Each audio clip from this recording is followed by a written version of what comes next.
ಮಾಜಿ ಸಚಿವ ಬಂಟ್ವಾಳ ಕ್ಷೇತ್ರದ ಕಾಂಗ್ರೆಸ್ ಅಭ್ಯರ್ಥಿ ರಮಣ ತರೈ ಬಂಟ್ವಾಳದಲ್ಲಿ ಅತ್ಯುತ್ತಮವಾಗಿ ಕೆಲಸ ಮಾಡಿದವರು. ಅವರು ಮಾಡಿದ ಕೆಲಸ ಕಾರ್ಯಗಳು ನಮ್ಮ ಕಣ್ಣೆದುರುಗಳಿಗೆ ಕಾಣಿಸುತ್ತದೆ. ಅವರು ಗೆದ್ದೇ ಗೆಲ್ಲುತ್ತಾರೆ. ಅವರನ್ನ ಮತದಾರರು ಈ ಬಾರಿ ಅತ್ಯಧಿಕ ಮತಗಳಿಂದ ಚಲಾಯಿಸುವ ಮೂಲಕ ಗೆಲ್ಲಿಸಬೇಕು ಎಂದು ಕೇಂದ್ರದ ಮಾಜಿ ಸಚಿವ ಹಿರಿಯ ಕಾಂಗ್ರೆಸ್ ನಾಯಕ ಬಿ ಜನಾರ್ದನ್ ಪೂಜಾರಿ ಹೇಳಿದ್ದಾರೆ. ಬಂಟ್ವಾಳದ ಬಸ್ತಿ ಪಡ್ಪುವಿನಲ್ಲಿರುವ ಪೂಜಾರಿ ನಿವಾಸದಲ್ಲಿ ಸುದ್ದಿಗಾರರ ಜೊತೆ ಮಾತನಾಡಿದವರು, ಬಂಟ್ವಾಳ ಕ್ಷೇತ್ರದಲ್ಲಿ ಶಾಸಕರಾಗಿ ಮಂತ್ರಿಯಾಗಿ ಕಾಂಗ್ರೆಸ್ ಪಕ್ಷದ ಆದರ್ಶಗಳನ್ನು ರಮಣ ತರೈಯವರು ಎತ್ತಿ ಹಿಡಿದಿದ್ದು ಕ್ಷೇತ್ರದ ಜನರ ಪರವಾಗಿ ಕೆಲಸ ಮಾಡಿದ್ದಾರೆ. ಪ್ರತಿಯೊಬ್ಬ ಜನಸಾಮಾನ್ಯರನ್ನು ಭೇಟಿಯಾಗಿ ಅವರ ನಾಡಿ ಮಿಡಿತವನ್ನ ಅರಿತು ಕೆಲಸ ಮಾಡಿದ್ದಾರೆ ಎಂದರು. ರಮಣ ತರೈಯವರು ಹಿಂದೆ ಉತ್ತಮವಾಗಿ ಕೆಲಸ ಮಾಡಿದ್ದಾರೆ. ಅವರನ್ನ ಗೆಲ್ಲಿಸುವುದರ ಮೂಲಕ ಕಾಂಗ್ರೆಸ್ ಪಕ್ಷವನ್ನ ಮತ್ತೆ ಅಧಿಕಾರಕ್ಕೆ ತರಬೇಕು. ಕಳೆದ 50 ವರ್ಷಗಳಿಂದ ಕಾಂಗ್ರೆಸ್ ಪಕ್ಷದ ಕಾರ್ಯಕರ್ತನಾಗಿ ಹಗಲಿರುಳು ಪಕ್ಷಕ್ಕಾಗಿ ನನ್ನ ಜೀವವನ್ನೇ ತೊಡಗಿಸಿಕೊಂಡಿದ್ದೆ. ಆದರೆ ಈ ವಯಸ್ಸಿನಲ್ಲಿ ತಮ್ಮನ್ನು ವೈಯಕ್ತಿಕವಾಗಿ ಆಗಲಿ ಅಥವಾ ಸಾರ್ವಜನಿಕರನ್ನು ಭೇಟಿಯಾಗಿ ಪ್ರಚಾರ ಮಾಡಲು ಅಸಾಧ್ಯವಾದ ಕಾರಣ ಕಾಂಗ್ರೆಸ್ ಗೆಲ್ಲಬೇಕು ಎಂಬ ಒಂದೇ ಒಂದು ಸದುದ್ದೇಶದಿಂದ ಕೆಲಸ ಮಾಡಿದ ರಮಣ ತರೈ ಅವರನ್ನು ಮತ್ತೆ ಗೆಲ್ಲಿಸಿ, ಅವರು ಮಾಡಿದ ಕೆಲಸ ಮತ್ತು ಶ್ರಮಕ್ಕೆ ಬೆಲೆ ನೀಡಿ ಗೆಲ್ಲಿಸುತ್ತೀರಿ ಎಂಬ ಭರವಸೆಯನ್ನು ಪೂಜಾರಿ ವ್ಯಕ್ತಪಡಿಸಿದರು. ಕಾಂಗ್ರೆಸ್ ಅಭ್ಯರ್ಥಿ ಮಾಜಿ ಸಚಿವ ರಮಣ ತರೈ, ಬ್ಲಾಕ್ ಕಾಂಗ್ರೆಸ್ ಅಧ್ಯಕ್ಷ ಬೇಬಿ ಕುಂದರ್, ಮುಖಂಡರಾದ ಶಬೀರ್ ಸಿದ್ದಕಟ್ಟೆ, ಮಹಿಳಾ ಕಾಂಗ್ರೆಸ್ ಅಧ್ಯಕ್ಷೆ ಜಯಂತಿ ಪೂಜಾರಿ, ಪುರಸಭಾ ಸದಸ್ಯ ಬಿ ವಾಸು ಪೂಜಾರಿ ಮೊದಲಾದವರು ಈ ಸಂದರ್ಭ ಉಪಸ್ಥಿತರಿದ್ದರು. ನಮ್ಮ ಈ ಕ್ಷೇತ್ರದಲ್ಲಿ ರಮಣ ತರೈ ಅವರು ಹಲವಾರು ವರ್ಷಗಳಿಂದ ಮತವನ್ನು ಯಾಚಿಸ್ತಾ ಬಂದಿದ್ದೀರಿ. ನೀವು ಅವರಿಗೆ ಸಂಪೂರ್ಣ ಬೆಂಬಲವನ್ನು ಕೊಟ್ರಿ, ಅವರನ್ನು ಗೆಲ್ಲಿಸಿದ್ದೀರಿ. ಅವರು ನಿಮ್ಮನ್ನು ಮರೆಯಲಿಲ್ಲ. ನಿಮ್ಮ ಸೇವೆಯನ್ನು ಮಾಡಿಕೊಂಡು ಇಷ್ಟು ವರ್ಷ ಬಂದಿದ್ದಾರೆ.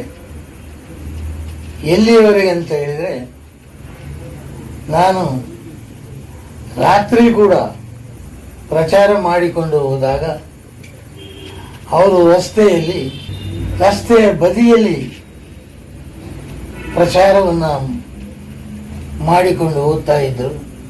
ಯಾವ ಅಂಜಿಕೆ ಇಲ್ಲದೆ ಕಾಂಗ್ರೆಸ್ ಪಕ್ಷದ ಪರವಾಗಿ ಕಾಂಗ್ರೆಸ್ ಪಕ್ಷ ಗೆಲ್ಲಬೇಕೆಂಬ ಒಂದೇ ಒಂದು ಸದುದ್ದೇಶದಿಂದ ಅವರು ಕೆಲಸ ಮಾಡಿದ್ದಾರೆ. ಈಗ ನೀವು ಅವರನ್ನು ಮರೆಯಬಾರದು. ಅವರು ಮಾಡಿದ ಕೆಲಸಕ್ಕೆ, ಶ್ರಮಕ್ಕೆ ಬೆಲೆ ಇದೆ ಅಂತ ನೀವು ತೋರಿಸಿಕೊಡ್ತೀರಿ ಅಂತ ನಾನು ನಂಬ್ತಾ ಇದ್ದೇನೆ. ನಿಮ್ಮಲ್ಲಿ ಬರಲಿಕ್ಕೆ ಅಸಾಧ್ಯವಾಗದೇ ಇರ್ತಿದ್ರೆ ಖಂಡಿತವಾಗಿ ನಿಮ್ಮ ಕಾಲಬುಡಕ್ಕೆ ಬಂದು ಮಾನ್ಯ ಶ್ರೀಮಾನ್ ರಮಣ ತರೈ ಅವರಿಗೆ ಮತವನ್ನು ಕೊಡಿ, ಅವರನ್ನು ಗೆಲ್ಲಿಸಿ ಅಂತ ನಿಮ್ಮ ಹತ್ರ ಪ್ರಾರ್ಥನೆಯನ್ನು ಮಾಡ್ತಾ ಇದ್ದೇನೆ. ದೇಶದ ಎಲ್ಲ ಕಡೆಗಳಿಗೆ ಹೋಗಿ ನಾನು ಮತ ಯಾಚಿಸಿದ್ದೆ. ಆದರೆ ರಮಣ ತರೈ ಅವರು ಇಂಥ ಒಬ್ಬ ವ್ಯಕ್ತಿ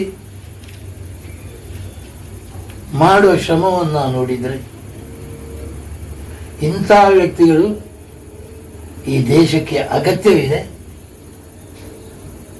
ಅವರ ಶ್ರಮ ವ್ಯರ್ಥ ಆಗಬಾರದು ಅಂತ ನೀವು ತೋರಿಸಿಕೊಡಬೇಕು. ಅದಕ್ಕೋಸ್ಕರ ನಿಮ್ಮ ಹತ್ರ ಕೈ ಜೋಡಿಸಿ ಪ್ರಾರ್ಥನೆ ಮಾಡ್ತಿದ್ದೇನೆ. ಪುನಃ ಕೇಳ್ತಾ ಇದ್ದೇನೆ, ಕೊಡಿ ಅವರಿಗೆ ಮತವನ್ನು, ಗೆಲ್ಲಿಸಿ ಅವರನ್ನು. ಅವರು ನಿಮ್ಮನ್ನು ಮರೆಯುವ ವ್ಯಕ್ತಿ ಅಲ್ಲ ಅಂತ ಹೇಳಿಕೊಂಡು ನಿಮ್ಮಿಂದ ಮತವನ್ನು ಯಾಚಿಸ್ತಾ ಇದ್ದೇನೆ.